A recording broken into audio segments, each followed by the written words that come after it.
ఇందుకూరుపేట మండలం మైపాడు బీచ్ లో సముద్ర స్నానానికి వెళ్లి ఓ విద్యార్థి మృతి చెందగా మరో విద్యార్థి హాస్పిటల్ పాలయ్యాడు. వెంకటాచలం మండలం గుడ్లూరు వారి పాలెంకు చెందిన గోపాలకృష్ణ, కార్తిక్ అనే విద్యార్థులు గూడూరు ఆదిశంకర కళాశాలలో పాలిటెక్నిక్ డిప్లొమా చదువుతున్నారు.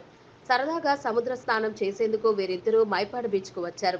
సముద్రంలో స్నానం చేస్తుండగా గోపీకృష్ణ, కార్తిక్లు నీటిలో గల్లంతయ్యారు. సమాచారం అందుకున్న మెరైన్ పోలీసులు వీరిని కాపాడి మైపాడు హాస్పిటల్ కు తరలించారు.